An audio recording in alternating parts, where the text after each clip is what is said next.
Why is angiosperm in angiospermic ovule considered as more efficient.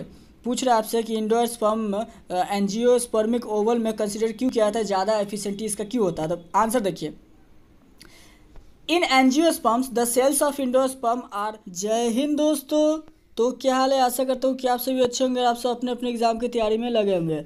तो जैसा कि हमारे प्यारे दोस्तों, आप लोगों ने पिछली क्लास जो बायोलॉजी की थी उसमें हमने इम्पॉर्टेंट क्वेश्चंस देखे थे जो कि शॉर्ट टाइप के थे।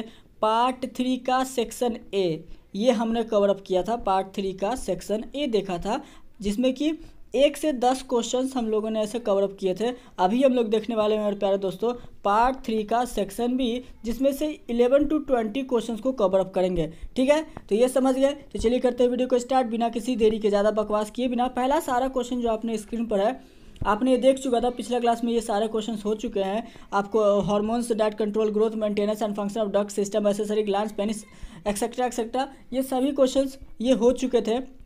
सीधा बढ़ते हैं हम लोग अपने पिछले क्लास के क्वेश्चन को स्किप करके सीधा 11 क्वेश्चन पर। अगर आपने नहीं देखा हो, लास्ट क्वेश्चन हमारा यही था, level diagram of male reproductive system. अगर आपने नहीं देखा है तो पिछली वीडियो नहीं देखी है तो नीचे डिस्क्रिप्शन वीडियो का लिंक है, यानी तो आप चैनल पर सर्च कर लेना, उस पर भी आपको ही मिल जाएगा। चलिए आते हैं क्वेश्चन नंबर 11 की तरफ। पहला क्वेश्चन जो कि आपके स्क्रीन पर आज के इस वीडियो का बायोलॉजी का 2023 में एग्जाम देने वाले हो, याद रखना बहुत इंपॉर्टेंट क्वेश्चन है, VVI क्वेश्चन में से एक है, तो मिस मत कीजिएगा, पूरा देखिएगा।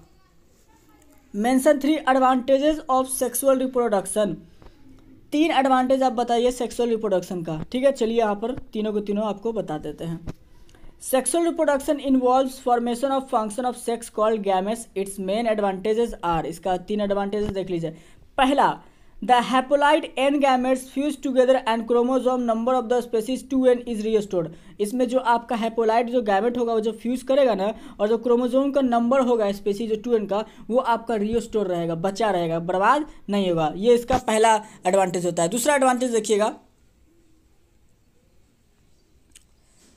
Variations are produce in the offsprings. ये बहुत ही इंपॉर्टेंट है, ये ज़्यादातर आपको सेक्सुअल रिप्रोडक्शन में ही आपको मिलेगा वेरिएशंस। ठीक है, ऑफ स्प्रिंग में आपको वेरिएशंस थोड़ा सा डिफरेंस अलग अलग तरीके का। चलिए next, third number, offsprings are better adapted to the environment and it leads to evolution. ठीक है, ये भी इसका है। जो नेक्स्ट आने वाला जो ऑफ स्प्रिंग होता है ना, उसमें थोड़ा सा क्वालिटी, जैसे कहते हैं ना कि क्वालिटी अच्छा वाला क्वालिटी है, तो वो उसका ज़रूर होता है और वो बेटर इन्वायरमेंट को ऐसे सुटेबल करता है। चलिए क्वेश्चन नंबर आते हैं 12 की तरफ। कहता है draw level diagram of human sperm. आपको एक लेवल डायग्राम बनाना है ह्यूमन स्पर्म का। तो देख सकते हो यहाँ पर ह्यूमन स्पर्म का लेवल डायग्राम।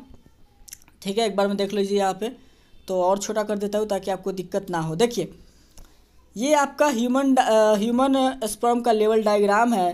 ठीक है, ये आपका ह्यूमन स्पर्म का लेवल डायग्राम आप यहाँ पर देख सकते हो। तो पहला जो है, ये पहला देख सकते हो, ये एक्रोसोम होता है, फर्स्ट वाला एक्रोसोम, बीच में जो होता है न्यूक्लियस, बाकी यहाँ पर देख सकते हो प्रॉक्सिमल आपका सर्वेक्स, फिर आप डिस्टसल सेंट्रॉइड, फिर मेटाकोरोंडियल स्पाइनल, और उसके बाद एक्सियल फिलामेंट, उसके बाद आपका रिंग सेंट्रीमेंट, फिर आपका थिक फाइबर, फिर आपका एंड पीस ऑफ टेल। ठीक है, जो कि यहाँ पर आपका लास्टली यहाँ पर ये पूरा हेड में आता है, ये इसका नेक में हो गया, ये मिडल पीस और ये टेल इसका। ठीक है, ultra structure of human sperm. तो आप इसको बना सकते हो जैसा आपकी मर्जी। चलिए next 13 number, give a diagrammatic representation of female reproductive system. तो यहाँ पर आप देख सकते हो फीमेल रिप्रोडक्टिव सिस्टम का, वजाइना का पूरा डायग्राम जो जो है इसमें आप इसको ऐसे कवर अप कर लेना। चलिए नेक्स्ट आते हैं क्वेश्चन नंबर 14 की तरफ। सारे के सारे ये क्वेश्चन इंपॉर्टेंट है, बता दे रहा हूँ। क्वेश्चन नंबर 14 क्या कहते हैं, ध्यान से देखिएगा। Name 2 basic process involve in sexual reproduction. 2 basic process बताइए जो कि सेक्सुअल रिप्रोडक्शन में इन्वॉल्व होता है। तो 2 बेसिक प्रोसेस जो कि इन्वॉल्व है आपका सेक्सुअल रिप्रोडक्शन में आर। तो देखिए गैमेटोजेनेसिस और साइनगेमी। ठीक है, syngamy. It involves the formation of haploid gametes, sperms and ova in the primary sex organs called gonads. ऊपर भी इसके बारे में पढ़े थे। चलिए दूसरा क्वेश्चन, साइनागेमी। ये फर्टिलाइजेशन को से इन्वॉल्व करता है, फर्टिलाइजेशन। ठीक है, involves the complete and permanent fusion of 2 haploid gametes to form diploid zygote. Zygote बनाने में ये मदद करता है। तो ये 2 फंक्शन था आपका, किसका, आपका 2 फंक्शन था ये सेक्सुअल रिप्रोडक्शन का। चलिए नेक्स्ट क्वेश्चन है 15 नंबर, माफ़ कीजिएगा, लगता है दरवाजे पर कोई है, तो ये जो आपको दिखा ना sound effect, please open the door, इसको इग्नोर कर देना। मैं अपने लास्ट वाले रूम में हूँ, तो बाहर कोई होंगे तो इसका ऐसे वो आवाज़ दिखा। The differentiate between fusion and budding, answer करना है फ्यूजन और बडिंग में आपको आंसर, तो इस चीज़ को ऐसे निगलेक्ट कर देना, ठीक है। तो कहता है it involves the division of whole organism, fusion का मैं बता रहा हूँ, it involves the division of whole organism into more than one new organism, it may be binary fusion और मल्टीपल फ्यूजन। और पता ही है कि फ्यूजन आपका दो तरह का, बाइनरी और एक मल्टीपल। चलिए नेक्स्ट क्वेश्चन आते हैं, इसी में बाइनरी फ्यूजन को भी एक्सप्लेन कर देते हैं। बाइनरी फ्यूजन में भी लॉन्गिट्यूडनल और ट्रांसवर्स फ्यूजन, जो बाइनरी फ्यूजन है वो आपका लॉन्गिट्यूडनल भी हो सकता है और ट्रांसवर्स फ्यूजन भी हो सकता है, इसको आप याद रखेंगे।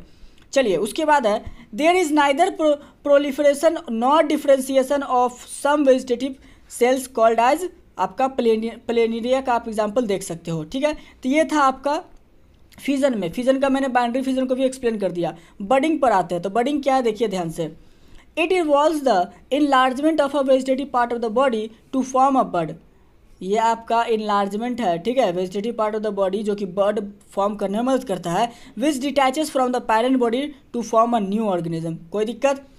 अ bud is constructed to the parent,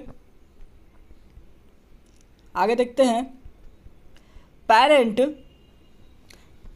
a bud is constructed to the parent body, ये भी याद रखेंगे। Next, proliferation and differentiation of some ordinary vegetative cells on the body surface from a bud hydra, hydra में आप देख सकते हो थोड़ा सा डिफ्रेंसिएशन तो दिखता ही दिखता है। चलिए नेक्स्ट आता है क्वेश्चन नंबर 16 की तरफ, why is angiosperm in angiospermic ovule considered as more efficient, पूछ रहा है आपसे कि एंजियोस्पर्म एंजियोस्पर्मिक ओवल में कंसिडर क्यों किया था, ज़्यादा एफिशिएंटी इसका क्यों होता है। तो आंसर देखिए, in angiosperms the cells of angiosperm are triploid due to the double fertilization, thus they are considered more efficient in supplying food materials to the developing embryo। ऐसा क्यों? क्योंकि डबल फर्टिलाइजेशन को ऐसे फॉलो करता है, इसीलिए ये कंसिडर होता है ज़्यादा एफिशिएंट, क्योंकि ये फूड मटेरियल्स काफ़ी आसानी से ऐसे पहुंचा सकता है डेवलपिंग एम्ब्रायो को। चलिए क्वेश्चन नंबर 17 की तरफ कहता है, why is the process of fertilisation in a flowering plant refer to as double fertilisation, क्यों ये जो प्रोसेस ऑफ फर्टिलाइजेशन है फ्लावरिंग प्लांट में रेफर किया जाता है डबल फर्टिलाइजेशन को। तो आंसर इसका है fertilization in flowering plants referred to as double fertilization because two male gametes from the same microspores takes part in fusion। क्यों? क्योंकि सेम दो मेल गैमेट्स सेम माइक्रोस्पोर्स में से पार्ट लेता है फ्यूजन में, ठीक है। इसीलिए one male gamete fuse with the egg to form diploid zygote and the other male gamete fuse with the two polar nuclei or secondary nucleus to form the triploid primary endosperm nucleus। इसीलिए ये ऐसा होता है जो कि आपका double fertilisation को ऐसे प्लांट्स में रेफर किया जाता है।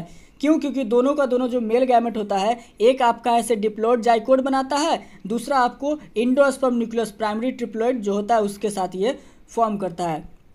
चलिए आते हैं क्वेश्चन नंबर 18 की तरफ, right the function of flowers. थोड़ा सा बैकग्राउंड में इस बार कुछ ज़्यादा ही नॉइज़ आ गया होगा, मुझे मालूम है, सारे लोग खटर पटर घर में जितने भी लोग हैं सब कर ही रहे हैं, कोई बालकनी में, कोई मेन गेट पे, तो इसके लिए माफ़ कीजिएगा। तो फंक्शन आपको है फ्लावर्स का। चलिए पहला, flowers are modified to perform the function of sexual reproduction, flower आपका खुद को मॉडिफाई कर लिया है सेक्सुअल रिप्रोडक्शन को फॉर्म करने के लिए। दूसरा, they are shaped variously to help in pollination, pollination में को हेल्प करने में ये काफ़ी तरह तरह का शेप को भी ऐसे कवर अप करता है। तीसरा, they provide seat for germination of pollen, ये पॉलन के लिए एक जर्मिनेशन का ऐसे सीट यानी कि अच्छा खासा प्लेटफॉर्म मुहैया कराता है। Development of pollen tube, formation of gametes and fertilisation etcetera etcetera. Some floral part help in dispersal of fruits and seeds, ये भी इसका काम है। चलिए next, the ovary transform into fruit and ovules into seeds after fertilisation flowers. तो देखें ये सारा का सारा आपका क्या था, फंक्शन था फ्लावर्स का। Question number 19, differentiate between self pollination and cross pollination, BBI question है, अंडरलाइन कर लीजिएगा इसको, ये MBBI क्वेश्चन में से एक है, डोंट मिस इट। तो कहता है सेल्फ पॉलिनेशन और क्रॉस पॉलिनेशन दोनों का डिफरेंस आपके स्क्रीन पर। तो सेल्फ पॉलिनेशन में क्या होता है, migration of pollen grains from the stigma to the same flower same plant is called as pollination, ठीक है। तो सेल्फ पॉलिनेशन समझ गए इसी का। फिर ऐसे आपका क्रॉस पॉलिनेशन देखिए, migration of pollen grains from the stigma of another flower to another plant is called as cross pollination. Same flower में होगा तो सेल्फ, और अदर में होगा एक फ्लावर से दूसरे फ्लावर तो वो क्रॉस कहलाएगा। दूसरा, mode of pollination is always wind और बाई टच। जो इसमें सेल्फ पॉलिनेशन होगा हमेशा हवा से या तो बाई टच से होगा। इसमें जो होगा पॉलिनेशन एक्सटर्नल भी हो सकता है, विंड, वाटर और एनिमल्स के द्वारा भी। चलिए थर्ड देखते हैं, anthers and stigma mature at same time and lie close to each other. जो इसमें एंथर्स होता है, जो आप फ्लावर में देखते हो एंथर्स और स्टिग्मा, वो मैच्योर सेम टाइम पे होता है और ईच अदर एक दूसरे के आसपास रहता है। इसमें आते हैं, एंथर्स एंड स्टिग्मा में mature at different times. Different times में ये मैच्योर हो सकता है और ये आपका जरूरी नहीं कि एक ही साथ में हो, ठीक है। अप्रॉक्सीमेटली ये इसेंशियली लाई कर सकता है। चलिए क्वेश्चन नंबर, इसका difference number 4, no chances of new varieties. आपका सेल्फ पॉलिनेशन में कोई भी नया वैराइटीज़ होने का चांस नहीं है, लेकिन इसमें देखिएगा, variations occurs at every new generation and दस लीड्स टू एवोल्यूशन, ठीक है। इसमें होता है क्रॉस पॉलिनेशन में आपको वेरिएशन मिलेगा। तो ये था हमारे पूरे के पूरे जो 4 डिफरेंसेस था वो। चलिए क्वेश्चन नंबर आते हैं 20 की तरफ। ड्रॉ अ लेवल diagram of longitudinal section of maize grain to show the structure of mature embryo. तो मेज ग्रेन का ये पूरा का पूरा आपका ये क्या है, आपको एक डायग्राम शो करना है। एक इंपॉर्टेंट क्वेश्चन में से एक है। नेक्स्ट वीडियो में जब हम लोग आएंगे मेरे प्यारे दोस्तों, तो उसमें हम लोग 21 to 30 चलेंगे, जो कि सेक्शन सी होगा। उसमें भी काफ़ी इंपॉर्टेंट क्वेश्चन को कवर अप करने वाले हैं। तो यही थे हमारे आज का सेक्शन बी का 10 क्वेश्चन, जो कि हमने कवर अप कर लिया। आशा करते हैं आपको वीडियो पसंद आया होगा। बैकग्राउंड नॉइज़ के लिए माफ़ी चाहेंगे, हर तरफ से इस बार आवाज़ ही आया, ठीक है। कोई स्पेशल रूम या फिर पैक्ड रूम नहीं है जिसमें कि ऐसे आराम से ऐसे वीडियो शूट कर सके, तो इसके लिए माफ़ी चाहेंगे। बहरहाल क्वेश्चन पे ध्यान दीजिएगा तो आपका काम बन जाएगा। एग्जाम में आपके क्वेश्चन काफ़ी इंपॉर्टेंट है। आप उठा करके देख सकते हो, कोई भी गेस्ट पेपर उठा कर देख लो, क्वेश्चन बैग उठा कर देख लो, सारे में ये क्वेश्चंस बार बार पूछे गए हैं। चलिए मिलते हैं अगले वीडियो में। आशा करते वीडियो आपको पसंद आएगा। पसंद आए तो लाइक कीजिए, दोस्तों का शेयर कीजिए, चैनल को सब्सक्राइब कर लेना ताकि ऐसी वीडियो आपको मिलते रहे। और PDF इसका कहीं से भी ले सकते हो, टेलीग्राम, व्हाट्सअप, फेसबुक, इंस्टा, जहाँ से मन करे। मिलेंगे अगले वीडियो में। आपका हमारे इस वीडियो पर अपना बहुमूल्य समय देने के लिए बहुत बहुत धन्यवाद। और पढ़ते रहिए, 2023 एग्जाम की तैयारी करते रहिए। जय हिंद, जय भारत।